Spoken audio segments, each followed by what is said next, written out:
Good morning, everyone. This is Mortgage Pros 411. I'm Audrey Boissono with Kevin Casey, and today we are joined by Dr. Selma Hepp. Good morning, Dr. Hepp. Hi, guys. Nice to see you again. Good to see you True. too. Always good to have a PhD in the room when you got to discuss some interesting things. So this week is a little light on mortgage news after last week, which was one blockbuster after another. Uh, Tomorrow, that's Wednesday, we have mortgage applications in a 10-year auction. Thursday, we have initial jobless claims. That'll be interesting to see after the jobless or after the BLS report last week.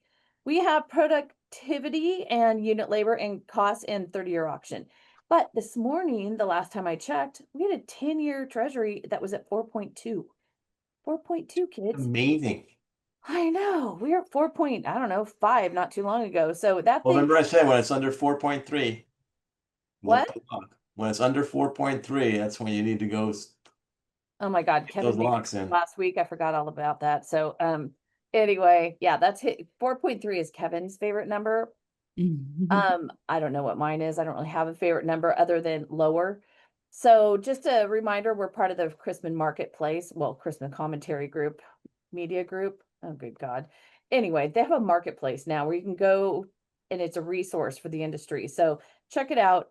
We are also doing NMLS classes all over the state of California and other places if you reach out and want us to have one there. So the list of possibilities is growing. Kevin is in charge of sending out those emails. So if you see an email that says something that along the lines of NMLS classes, click on it. What we learned the other day as we were talking to some of our cohorts is they don't feel the need to click on our emails anymore. They just tune in every week. So what we are learning, Selma, is that we don't need to worry about what our subject line is, which is great because usually they suck. We are not great at that. And then we also they just show up. So for some people it matters, some people it doesn't, but look at the NMLS classes that are out there. Hey, speaking of, wait, real quick on the NMLS, some news on that. Yeah. The NMLS is really cracking down on LOs that take classes and get it done in under the 8 hours that's required. Now, they're literally going back and they're going through the recordings, and if they see that you completed an online course in less than the 8 hours required. Now, the 8 hours is actually 6 hours and 40 minutes of class time. But if you do it like in 4 hours or so, because you do click, click, click, click, click, click, click, you can get it done really fast because you're being really efficient as an LO, which is what we normally are looking to do. You could actually find yourself having that class canceled or not credited to you. And it would be really bad if it happens after the end of the year, because then your license is suspended while you have to go get a new class. So be careful.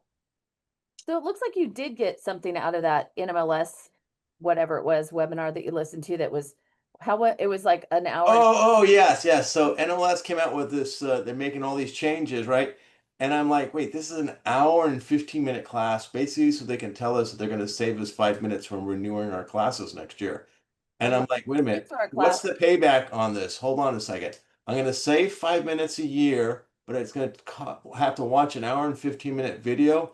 It's like many years to recoup that lost hour and 15 minutes. Well, thank you for listening to it for us, Kevin, and giving us the lowdown, which I did not realize that they were going back and looking at how long. Do you remember when we used to take, I remember when I took my 45 hours for my real estate license back when we had to start with that to get a mortgage, to do mortgages. And I think I zipped through that 45 hours in I don't know, let's go with 2.5 days. And we used to click, click, click. And, you knew some stuff. It didn't matter. But now they're all about the clock. So I would recommend, that's a long-winded way for us to recommend a live class. Every year we have people in the classes who tried doing them online, have sworn off it forever. So, all right, moving right along. Ready to move right along? Yeah. There were so many juicy tidbits this week. I don't even know where to start. So let's start with, I don't know, I'm going to throw it up in the air and go alphabetical. Let's start with BLS. So BLS came out with their jobs report last week. And everyone who knows me knows how much I've always, let's just go with hated BLS because their numbers move the markets and it is, and then they're revised. Well, so I've done a big, humongous dive, and I'm continuing that dive into BLS, and I have a much better understanding. So let's start with what they came out with last week. The estimates were for 110,000 job gains. The actual number was 73,000 job gains. Most of those increases came from healthcare and social assistance. Interestingly, as always, the birth-death model, which is imputed data, so basically someone made it up or something, was up 257,000 jobs. So if not for the birth-death model, God knows what it would have been. The Q4 revisions were revised lower by 170,000 jobs. The revisions for the last 2 months were revised down by 258,000 jobs. So the May job report that showed 144,000 jobs is now at 19,000 jobs. The June report that showed 147,000 jobs is now at 14,000 jobs.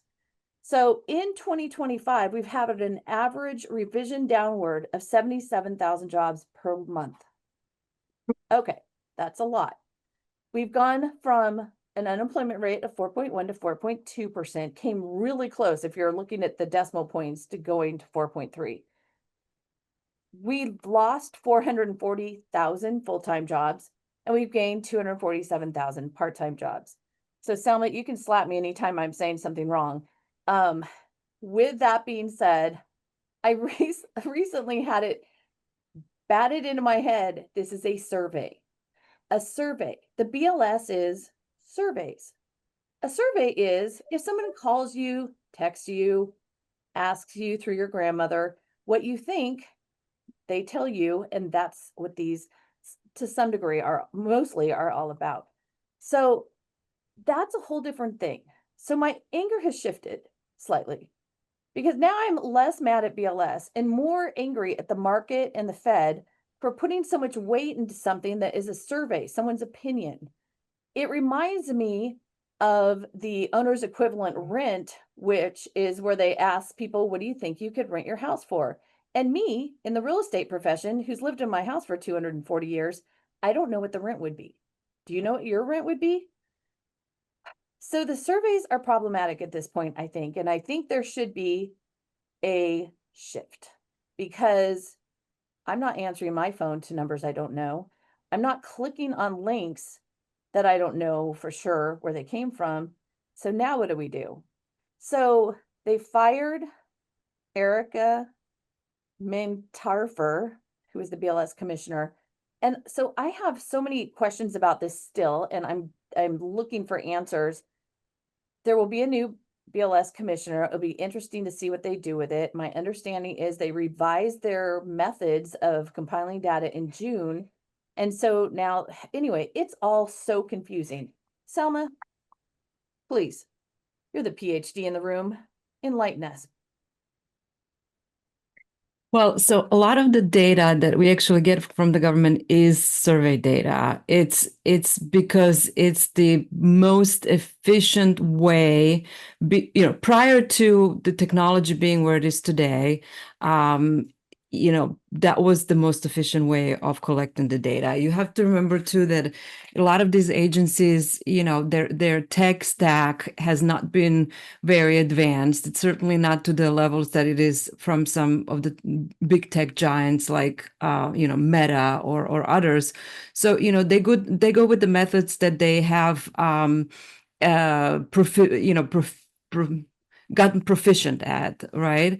But the problem is, like you said, over time, the response rate to survey has declined significantly. And it sort of started off when people stopped having home phones, now very few people still have. And what's interesting is a lot of people that do have home phones are older people. So you tend to get audience that answers that skews older. And people that are maybe not employed because they have the time to answer the phone and so on and so forth. So there is a lot of problems with survey data. And we've known this, for years. And any survey you have out there will have some problems in itself. So let me give you an example of how it applies to our space. NAR does a survey of home buyers and sellers and asks, what is your age, right? And so according to their survey, it got to the point that now we think that median age of the first-time home buyer has gone from 32 years of age to 38 years of age. Again, that's a survey, the way they collect this data. We have compared that data against mortgage applications I was going data. to say that. Yeah. There's your real numbers right there. So we have mortgage application data where we, sort of through this application collect the data. It's not, okay, again, it's not full, it doesn't encompass the entirety of mortgage application space, but it's again, a sample. Remember, every 99% of the data out there are samples because we don't have the entirety of the universe of all the data, able to collect all the data. So, but it isn't mortgage application data, so it's not skewed to who answers. It's everybody that applies for mortgage application, and in our data, first-time home buyer age has not changed that much, actually. It's the median age is still between 32 and 34 years of age. And so one has to wonder, if which narrative is out there is correct. And I in no way want to beat on NAR or any, but I'm just giving you an example of how this, can play out in our space as well. So yes, it's imprecise, but it's the best we got. Unfortunately. Folks, so there is so much talk about that median age of the first-time home buyer and how big a deal it is and how it's driven unaffordability, et cetera, and to hear that maybe that number, it never even occurred to me that number wouldn't be correct. And so I've gotten in arguments in years past, maybe with economists, perhaps, where I was saying, why on earth are you releasing information just to revise it lower later? Why don't you just wait for the right numbers, right? Figure out what the real number is and then release that data. And the argument back then, which I think has shifted slightly now because it's gotten to the point where it's becoming more and more problematic, was if you wait, then that's old data. And I'm like, so wrong data is better than old data? And back then I was told yes. And so that like a prevailing opinion amongst economists, is it's better to have whatever is current, even if it's wrong, and then we'll just deal with the rest of it later. And again, when you're talking about how it moves markets and impacts interest rates for us in our industry, for our clients. And so the impact on whether or not the bond market reacts negatively to some information, and therefore somebody gets an interest rate for the next 30 years that will cost them, let's just go with $250,000,000 since I don't know what the actual dollar amount is. I mean, that is really impacting lives. And so at what point do we look at it and say, okay, 2025, we have access to all of this data. How do we look at things differently? Is there a way to do it better going forward?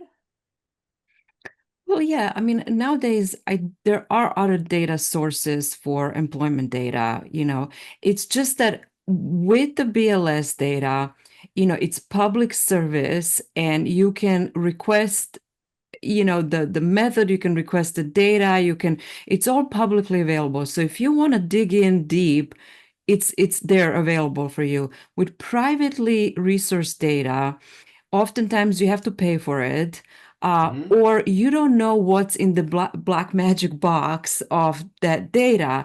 And so oftentimes I think the credibility is what is more important than maybe accuracy, because you just don't know what's in the data, but I think this has opened up doors and opportunities for us to explore other types of sourcing our data, other methods, and so I think this is maybe a way to look at this as an opportunity to improve on what we have right now. I certainly hope so. And I would just like to say that I have been screaming about this way before I knew anything. We've been doing the show 5.5 years. To say I've gotten an education is putting it mildly. I was screaming about this 15 plus years ago when I was in my office watching the rates go to HE double toothpicks over a jobs report and then massive revisions later. So this is not a new problem. This is an ongoing issue. And the fact that everything is under a microscope and scrutiny, you know, again, yeah, it's just the whole situation is rough, and I hate how political all of this has become. Everything I have read leads me to believe that it is not something that the head of BLS would be messing with or would even be able to mess with. Is that your Yeah, yeah. No, I don't think the other, the other problem is that their funds have, think about, through Doge actions and, cutting of the funds for some of the statistical agencies.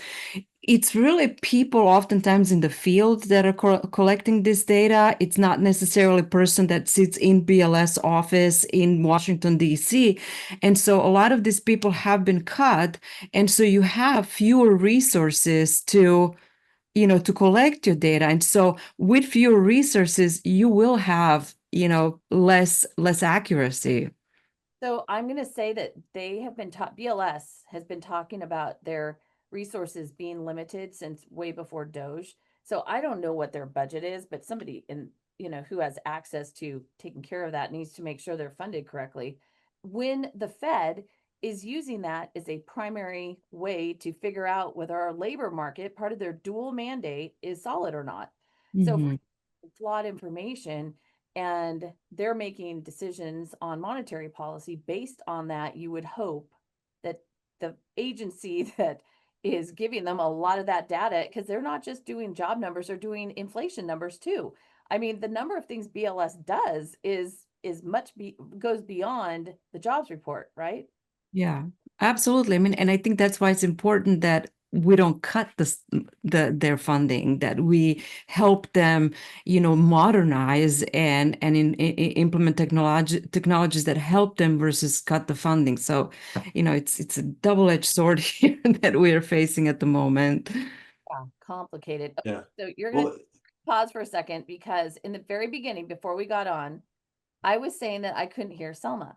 Mm. And so she was doing all these gyrations with her fancy microphone. And now I have somebody, and Kevin, this will be the first time you've ever heard this. For some reason, Audrey is a little hard to hear. yeah, actually, I was as I got that text message, I was literally turning up the speaker so I could hear you a little bit better. See? Yeah, That's all I right. know you're Not just loud. so quiet. Yeah, Demure. I'm so quiet. That's how I'm typically described, very quiet. Demure is a word that pops into my head that I hear all the time. So anyway, okay, so BLS. So stand by, kids. That is an ongoing conversation. We'll see what happens next. The other thing too that I thought was interesting that I'm learning more and more about is that it's the way they weight some of the survey questions. So the weighting, right? So maybe that means how much of the survey is comprised of the answers to that question, and maybe the weighting could be adjusted. So anyway, oy vey, oy And vey. I was reading about how they actually give people like so much time to get the answers back to them, and that's why they have to adjust. That they send out the survey, but they don't get it back like 2 days later. It may take a month to get it back, or sometimes 2 months to get the data back, and that's why they have the adjustments to their data. It's because they're getting delays in their surveys, Well, which is just crazy. to Selma's point, who's answering the surveys, Yeah. right? So, and I'm not getting those surveys. Are you getting those surveys? Tell me, you getting those surveys? no. So who are they sending them to? That's a great question, right?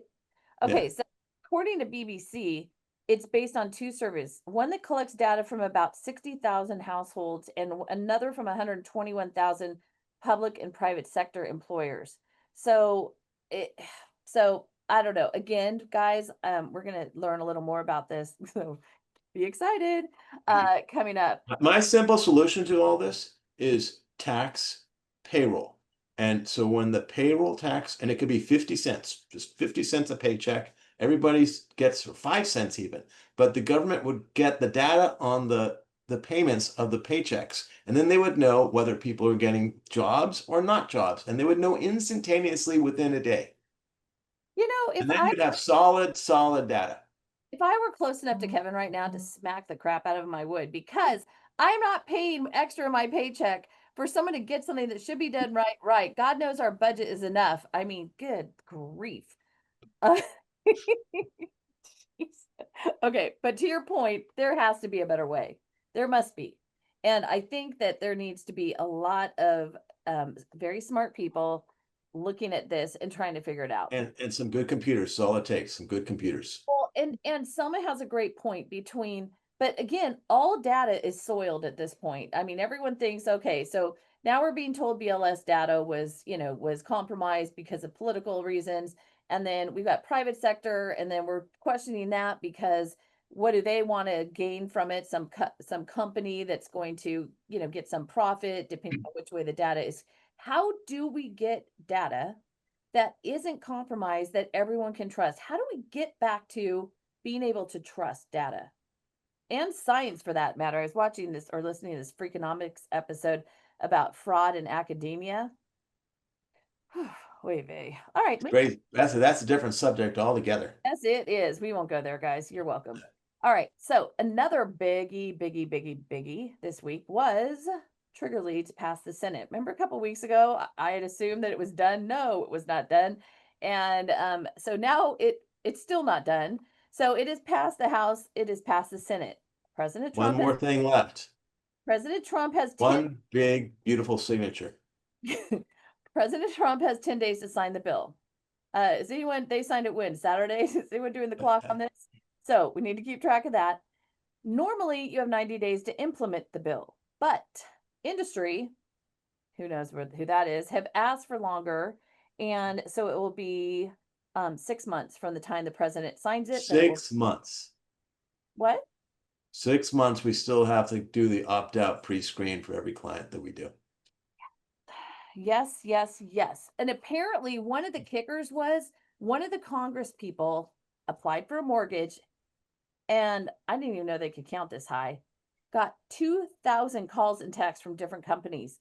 And he said that they were relentless, that they'd call over and over and over. And, clearly they didn't know who the hell they were calling, or they wouldn't have been bombarding a congressperson.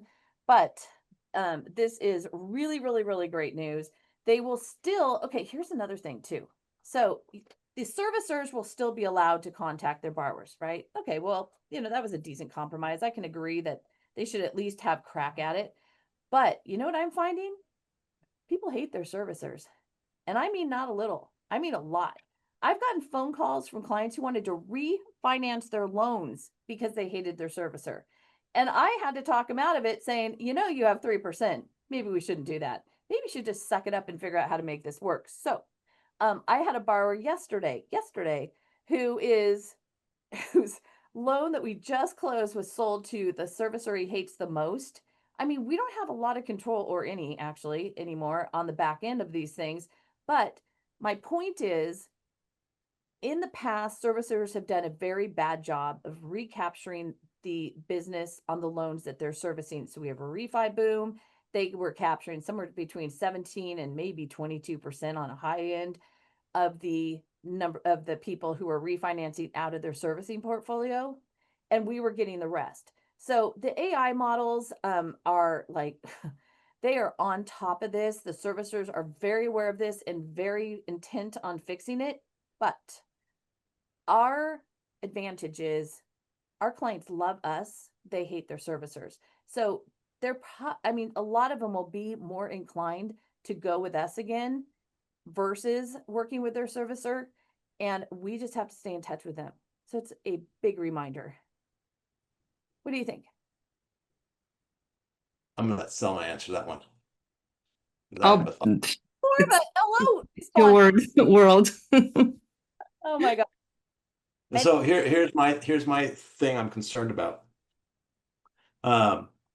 All these salespeople that work for these companies, the 2,000 people that called Senator, whoever's name was, they don't want to be out of a job, and they like what they're doing. So who are they going to target next? And the theory I heard yesterday is that they will target in-house transactions. So if you work for a big mortgage bank and you bring in a deal, then someone in-house is going to go after your deal to cut the price to steal the deal from you. Okay, so don't look for those companies. Just in those companies, yeah. Aware of that, yes, and that has happened. Of course. Yeah, so like you brokering a deal. This happened in the past where like you broker a deal. I've had it happen to me where I brokered a deal to the big company that starts with a W, and yeah, that one. And then someone in house, literally 10 days after I closed the deal, went after the deal. Yeah. And this is before they had clawbacks of. Then when they pay it off early, they want to charge you an EPO. So okay. Yeah. Okay. So let's talk about Cotality's home price appreciation report that was issued for the month of June. Selma? Yes, you mean the one that was issued today? Madame. Today, yes. Okay, so let's see. Goodness, I haven't even processed everything. Let me just remember what the report showed. Hold on, give me one moment. And what, up 1.7% year over year. Yes. Yes. And okay, hold on. We're more interested from your takeaway from the report. So your impression of what it means. Right. So, I think what a lot of fear in the market is, what does this mean for for slowing home price appreciation, for the fact that you're going to see now more people maybe not gaining as much equity as they did, or maybe finding themselves in negative equity in the markets where home prices are declining. But you could flip this narrative and say, hey, it's becoming more affordable. So I prefer to take on the narrative of housing market becoming more affordable, because all we've ever talked about over the last few years is how unaffordable housing market is. And so if you want affordability, home prices just have to stop increasing, or they have to decline.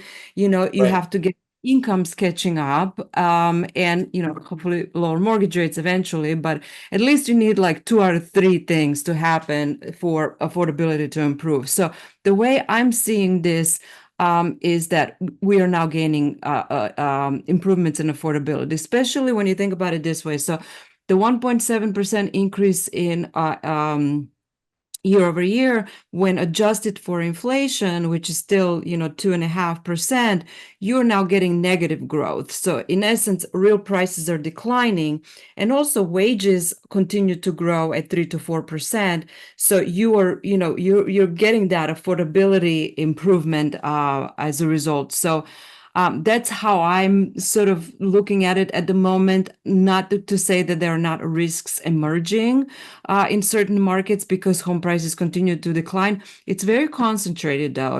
We may have talked about this before.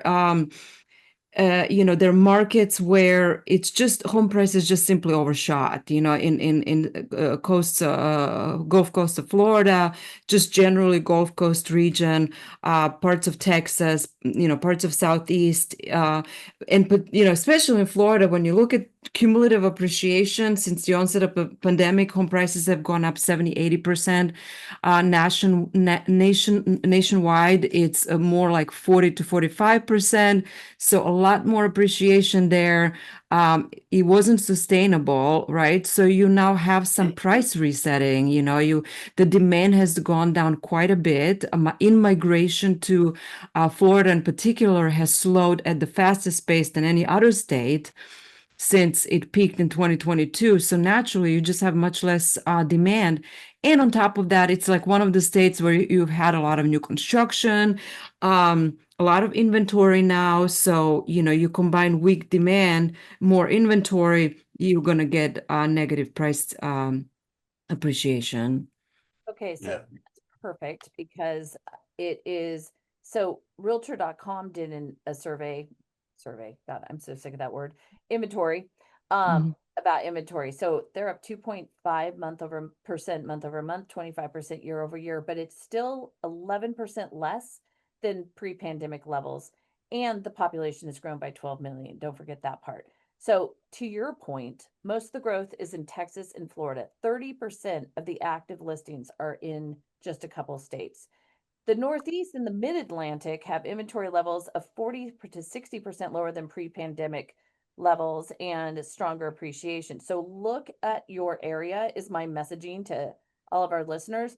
So my clients recently are up against multiple offers. I'm in the Bay Area of San Francisco. So I had one borrower who was up against 4 offers, and the purchase price was over $1 million. So this is not just on lower price. Sorry, that sounds terrible. Lower priced properties. Another yesterday was up against 14 offers. 14. Wow. So again, in my conversations with realtors, it sounds to me like there's a bunch of them who don't know how to price a property. They haven't had to think about it in the last 10 years. They haven't had to know much. No offense, realtors. Well, only to the ones who haven't learned anything. Anyway, my point is realtors who are pricing their properties correctly and are really in touch with the market and are not allowing their sellers to bully them into the price the sellers want are doing much better. And Yep. they're not sitting there. And Selma, you talked about the delisting that has been going on in the country, like as a whole, where Mhm. sellers come on, then they don't get the price they want and they delist it. So Yeah. Yeah. Yeah. No, so first of all, I would, echo what you're saying about locality of these trends. It varies very much depending on where you're in a country. It depends on, like you said, what the price is and also what type of property it is. You don't have necessarily a lot of middle of the price tier types of home available for sale. So that's where the biggest a shortage continues to be. It's interesting that more recently we have seen lower priced inventory increase at a faster pace. Some of that is, who is selling, and it's been a lot of investor purchases over the last few years, and now that holding costs have gone up so much that's who tends to let go of properties. So it's either lower price properties or high tier price properties. The middle is still, mostly in shortage. So that's one thing. The other thing is that, yes, sellers still have that, that dream price in mind. And because they have not been able to get it this year, the rate of properties that go delisted has been at the highest level than since coming out of the great financial crisis. So people are just not, you don't have the meeting of the minds, as I call it, between buyers and sellers, and transactions have been falling through. So we also see that in some other indicators like contracts being signed. We have seen improvements in contract being signed, but they don't follow through. And so home sales are still lower than they were last year. Generally, it depends on the month, right? But flat, essentially. And so, it's this transitioning environment that we're in, where expectations are based on something that happened maybe a couple of years ago, maybe last year, but fundamental trends have changed quite a bit, especially when it comes to inventories. Yeah, yeah. what I'm seeing in my market is people or buyers are more realistic, and they're actually choosing between properties before, and they're going into contract.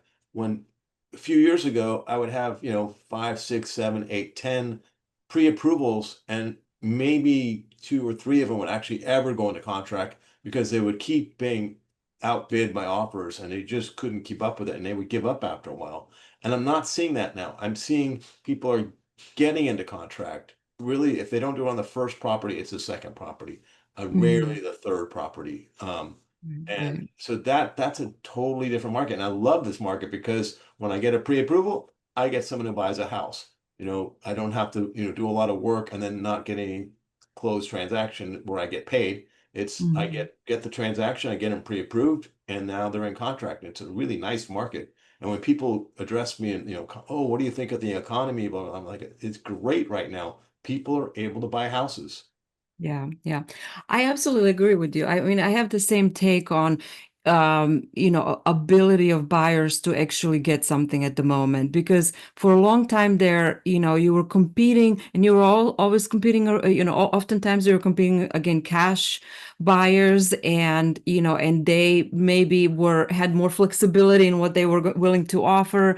And so you were, it was very hard to get a home, especially for younger buyers, new first-time home buyers. I think this is a much healthier environment. Granted, yes, I understand that levels of activity or origination is certainly not where it was 2 years ago. And so, income-wise, it may be very straining on real estate people that are providing real estate services. But we're moving in a better direction in terms of, what this housing market needs. The other thing, I just had a thought, and it already escapes me. Let me think. It was about a bidding against how competitive housing market. Oh, yes, this is what I was going to say. The other thing that happened back then is you were waiving all your inspections and things like that. So sometimes, or a lot of times, you didn't know what you were getting, or you were just settling because this was the only thing that was available to buy. And okay, I'll deal with the repairs later. Now, the other sort of component of why we may be seeing some of these cancellations is that people are going through inspections and realizing, oh, this is going to cost me X amount to repair, and so I want price adjustment, and maybe sellers are not willing to give that, and so we're that's another but again, this is a transitioning period. It's just the pendulum swing so far out. It was going to eventually come to the point where you see a more normal, I guess, I don't even know what normal is, but you know what I mean, balanced. I don't know. All these words have been so used that I don't even know what they mean anymore. But it's a new reality. It's a new and different reality. That's a great way to put it. Actually, we've joked about that on here a number of times, because what is normal? We have no Yeah. normal. It's one Yeah. crazy to another crazy to another crazy to another crazy. Yeah. That's our business. That's why we really don't need to do drugs or gamble, because we have we have work. Um, I think you were the first person, first economist who helped me understand what was going on with institutional investors. There's been a lot of talk in the media about how they have driven up prices and they have become a huge problem and blah blah blah. And you told me, and rightly so, that they are concentrated in certain parts of the country. And I just read that they are really selling off a lot of their inventories right now, and so it's disrupting the markets where they are, but it's not very many places. It's like 3 different spots in the US. Is Mhm. you're seeing still too? Yeah, yeah, yeah. I mean, the thing we talked about before is how institutional investors are, maybe 10% of overall investor buying population, and that the majority of investors are small mom and pop investors. And so when you break it down and you look at, you can say maybe there's a lot of investors, say in California, we're in California. Um, there's a lot of investors here, but when you look at them, it's mostly small mom and pop investors. And so so the dynamics are different. They don't buy swaths of property, they buy randomly, here and there. And so and where institutional investors tend to concentrate is areas that have been very high population growth, job growth, more new construction, more demand for rental properties, because they've used them as single family rentals. And so so to your point about inventory going up, again, one thing that's changed this dynamic is the fact that it's so much more expensive now to insure the property. And property taxes in some parts of the country have gone up a lot.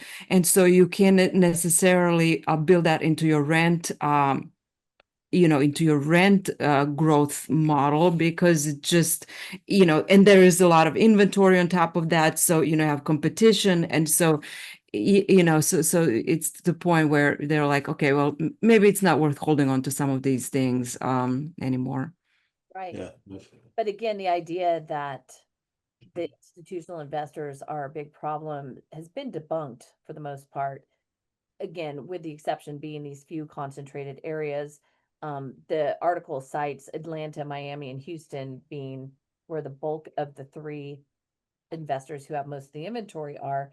And so anyway, I thought that was an interesting shift and more Yeah. validation to what you had told us previously. So yay. Mhm. Hey, There Selma. you go. No, I always appreciate what you bring to the table and what you have to share with us, and being able to get it in real time in language we can understand. I thought it was interesting. NBA forecast in July was they were talking about Q2 earnings, and they were saying that in Q1 there were $112 billion in refis. Q2 there were 182 billion forecasted because they hadn't quite finished all those numbers. But the projection for the year is 2 trillion in originations, 1.357 trillion being purchases, 664 billion in refis. These are big numbers compared to the number of LOs out there. And so again, Kevin and I are busier than we've been in, I'm just going to say for myself, 3 years probably. And it is a real mix of products. It is much less Fannie Freddie. I mean, like I just closed one, and that is not normal. I mean, most of my business has become non-QM and private money, which has saved me, I think. And then what's great is a lot of times eventually the private money turns into another loan later.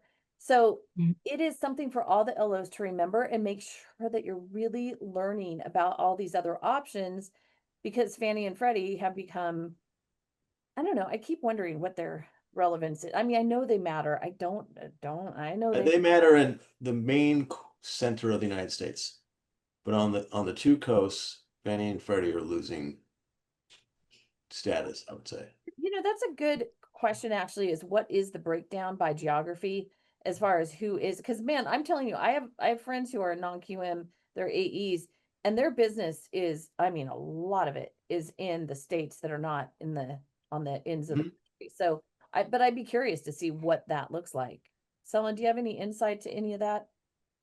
Well, and just to the point on, where you guys are, you're in the Bay Area, right? And so that market has always been outside the loan limits, and so that explains a lot why you have a different different investment portfolio, I guess, is because it's just, you can't get a loan for Fannie and Freddie loan for the home prices that are in your area. So so there it is something to the coastal, it is something to the the how expensive the market is, the type of borrower as well, and then sometimes you get a better rate on non jumbo, for example. I think isn't jumbo now a better rate than Fannie and Freddie? Sometimes, yes. Selma, Something, Even non-QM is sometimes cheaper. yeah, so that there is It's really interesting. one answer in the mortgage space. It depends.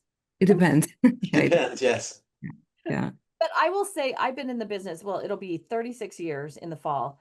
And up until 2 years ago, 99% of my business was Fannie Freddie. Occasional FHA thrown in there, occasional VA. But really, I operated within that space. And so it's a joke amongst some of the AEs who've known me forever that now I have, to put it mildly, shifted gears and have gone the other way. And again, it's not that I don't want to do Fannie Freddie. I will if it makes sense for the buyer. It's just a function of it doesn't always.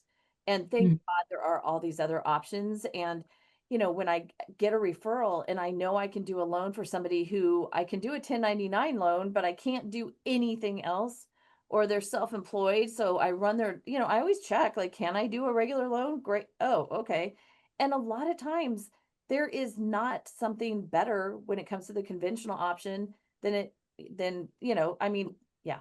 So when you can do a DSCR loan for an investor and not have to grind them on tax returns and every lease they've ever written for anyone ever, and $8 quadrillion, there's that quadrillion again, dollars in reserves because you got to cover all the assets they have. Anyway, it's so much simpler. And when the price is the same, Right. yeah, I mean, there needs to be, again, I just keep saying in our industry, there needs to be a dive into what was then and the way we've always done it, and what can we do now? What would be better going forward? And it's everything. It's underwriting guidelines, it's the disclosures, it's all of it.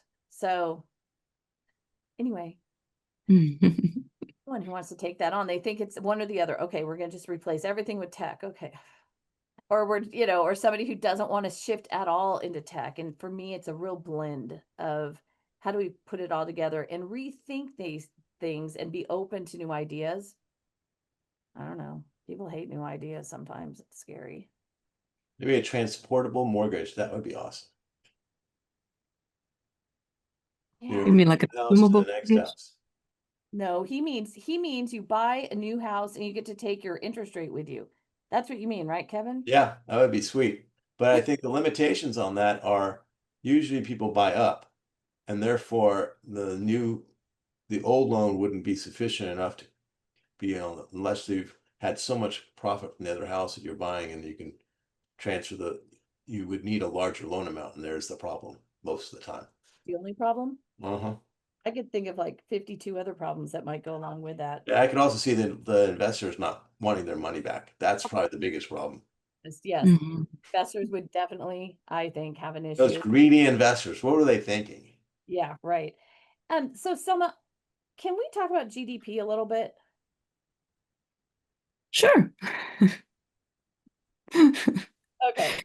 Don't like the numbers. Yeah. Oh, jeez. Okay, I don't have a lot of numbers, just a little bit, So Q2 GDP came in at up 3% versus they expected 2.4%. But they keep talking about averaging Q1 and Q2 because there was a lot of front loading and people buying things in Q1 and Q2 because of the tariffs. And so if you average it, then it was only up 1.25% for Q1 and Q2. So do you have any thoughts on what is going to happen in Q3 and going forward as we navigate all this and the likelihood that GDP is going to get better or worse, or what are your thoughts on all this? Yeah, so I mean the point of blending the Q1 and Q2 is just to get a better sense of really what's going on in the economy, because if you focus on just Q1, you're like, oh well, things have really slowed down, but it's not really. It's the way the equation works out with exports and imports, and we've had dominating imports that so that's why I think people are sort of thinking in terms of like, well, look at both, because this time is not enough to just look at one. But and then the rebound into second quarter sort of being offsetting the decline in first quarter. Was it really the rebound? Was the rebound really as strong as the initial numbers suggest, or is it just a rebound from the first quarter? I think that's the point there. The thing is that, and I think the employment numbers are sort of speak to that well, is that we are seeing slowing of the economic growth, right? And the thing is that we were expecting slowing of the economic growth anyways, irrespective of all the volatility and everything we've been through over the last, I don't know, say 6, 8, 10 months. We were anyways going to have a slower economy, just simply based on where we were coming out of the pandemic, and you had that big, sort of check mark, you were up, down, and then you were up, and so things were going to slow down. So I don't know necessarily that the slowdown in itself is that surprising, but the question is, how much further do we slow down, right? Do we really go into recession, or do we just go into below potential of 2%? So usually 2% is sort of considered as a potential for U.S. economy, given current productivity. And so if you go below 2%, meaning that you could really have performed better if if there was some adjustments in the economy. This is where the Fed comes in, right? And so I wrapped myself into Basically, what you're saying is 2% growth is considered zero growth. If you go below 2%, then that signs trouble. So is that what you're saying? It doesn't necessarily, no, it just says that you're not working at optimal level. Yep. It's just what it means. Yeah. You're not in trouble, but you're not working at optimal. You're in trouble if you go below zero. Oh, yeah. But Yeah. I think a lot of other countries, they don't start to think they're in trouble until they go below zero. While the US, if they go below 2%, they're like, wait, that's not our standard. We're much higher above standard to do. Yeah, and I think the reason too being why there is expectations for higher GDP at the moment is that there is a lot of potential for AI to boost productivity, which means that really technically we should be growing at above 2, but we are not. So I think that's where this sort of discussion comes in. Could we be doing better at the moment? But in terms of the slowdown itself was expected, given where we were over the last few years. So are we gonna, so where consensus forecasts are between, I would say, 1.3 and 1.8 for the remainder of this year. So for the year as a total, and then we bounce back next year. So to me, and so, okay, so then the labor numbers came out on Friday, and that sort of really rattled some economists because it suggests maybe things are slowing faster than we were expecting, and potentially probability of recession is much higher than we thought it was. And so, we may end up in a recession by the end of this year. I don't know, because we are so unsure about the numbers lately, it's really hard to tell. One thing I will say in terms of the other numbers that matter, okay, companies are not laying off necessarily, except, you have the Doge things and maybe related to contracts that were, through Doge contracts, but companies are still holding on to people.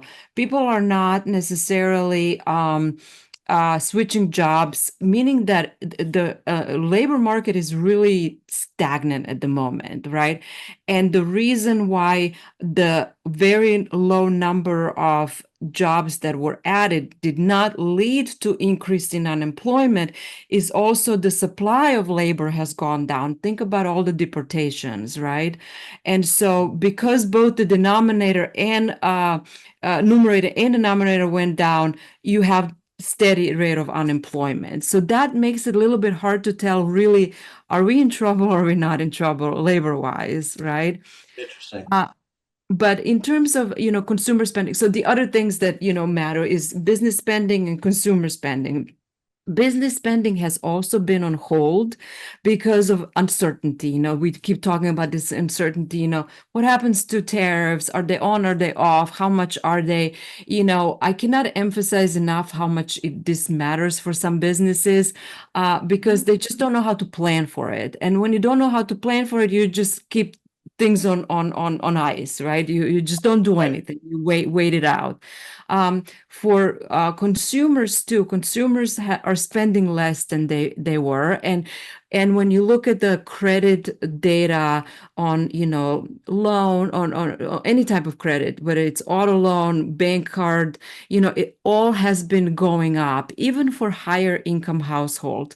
So people are strained. Maybe inflation rate has come down, but prices are still high, and so people are spending less. And so, with consumer spending being 70% of the US economy, if you stop spending, means that very quickly you can get into this result of the equation being negative, meaning GDP being negative, right? So everything to me seems like it's in wait and see mode. And the time will tell at this point where we go from here. I think it's interesting Interesting. that when BLS comes in with numbers showing that jobs have really increased, we're all pissed off and think it's wrong. And as soon as they come in with lower numbers that are more in line with what we're hoping for, that will help the market and help bonds get better and rates go down, then we think they're right. So my question is, when are they right? And so do we wait for QCEW to come out every year and then we know what the real numbers are? And so anyway, I'm just I, You, honestly, I think this is where importance of other data sources comes into, like ADP does employment numbers. There is I think it's the Challenger report that looks at layoffs. There's unemployment claims data. There's a number of data points that taken together give you a clearer picture, So I think just paying attention to all of it, and it's because because of the way the data is sampled, because there is seasonality, right? One big problem with the last couple of data months of revisions was seasonality as well. Then there is the seasonality was offset during the pandemic because you didn't have a lot of state and local government hirings, and then went up a lot last year. And so that messed with seasonality. I actually personally don't care for seasonally adjusted numbers, because they can be, the seasonal adjustment matters. The last couple of years will impact seasonal adjustments, and last couple of years were abnormal. So it's same thing is with housing numbers. When you seasonally adjust home prices, I like to look at non-seasonally adjusted, and then I look at it. Okay, what was the increase this June versus June last year versus June pre-pandemic? How does this all compare? That tells me, to me at least, I don't know, everybody has a different way of looking at data, but I love looking at that where it's like, let's compare June to June to June to June and see where the numbers are going versus, oh, look, because I've always said numbers always seem to increase in the summer, and then in the winter they decline, and in the summer they increase, in the winter they decline. And it's just historical, and it's a lot of it's because Lawrence Yun has explained to us, people buy big houses in the summer because the kids are out of school, but the big right. houses don't move as much in the winter because kids are in school and parents tend to want to keep them, and those are the buyers of the big houses. Yeah. well, in the seasonally adjusted numbers, that's somebody's made up calculation, and so it can change, it can vary, it can, well, I guess those are the same thing anyway. And also for PCE, which came out last week, that is the Fed's favorite number for inflation, that 2% is that core PCE. And headline was up 0.3, core was up 0.3, but we're still at 2.6% year over year for headline, and 2.8% year over year for core. So we have a ways to go before the Fed's going to be satisfied with the inflation numbers. They want to see a trend downwards, which they have been for the most part, except for an occasional blip here and there. But just as we wrap up, there are two things. First of all, we had a question in the chat. How would you handle this situation in a purchase transaction? The interest rate was locked, later dropped. The borrower has already signed the loan documents. The loan hasn't closed yet. The lender is stating there are no options to renegotiate or adjust the rate. And in my experience, and this is not just now, this is always, I mean, once you've got loan docs, you're toast. I mean, so unless you do a redraw, if the lender won't renegotiate, you have to get an extension and go to another lender. But then you have to look at your pull through rates. I mean, it's complicated. And how much did that rate go down? How much is that gyration going to cost everyone? I mean, like it is not easy. But the flip side of that is you don't want your client to close and then refinance in, 20 days. So it's, God bless you, Elena. I'm very sorry you're dealing with that. But that is not a new problem. That is an old problem, and not one with an easy fix. Sorry. The other thing too, I just want to mention is the Fed isn't the only factor that they impact mortgage rates. There's no direct correlation between what the Fed does and mortgage rates going up or down, and we know this. Why? Because rates go up and down every day, and the Fed makes a decision every 6 weeks. So with that being said, there's a lot of business out there. We are, and you just have to go get it. You can't sit in your office waiting for it to come to you. So get up and go get a loan. Selma, is there anything else you'd like to share before we are done? Uh, well, I'm with you on opportunities. I think you can always look at a situation as an opportunity or a threat. I think it's more productive to look at it as an opportunity. So I think there is opportunities in this market. And the other thing is we know that the pent-up demand is strong. We know there are so many people sitting on the sidelines. So it's not as if, there's nobody buying home, interested in buying home. So, I think just with time, we'll get in this rebalancing process is going to get to the point where we're in more dynamic market. I guess I don't know. I'm looking for new words here, but and so yeah, and educating yourself in terms of understanding what is going on, so that people are not going with headlines. I think that's to me that's a lot of time frustrating too. There's so much more beneath the surface, so don't go with the headlines. Or if a customer asks you about the headlines, be prepared to explain beyond the headline. 100%. That's Absolutely. we believe, Kevin and I, and that's a lot of what we try to cover here every week. So that's perfect. So thank you to you as always. Thanks, Selma. You, and we love having you on here. Everyone have a great week. There's a lot of good things out there, so go get them. Mwah. Bye.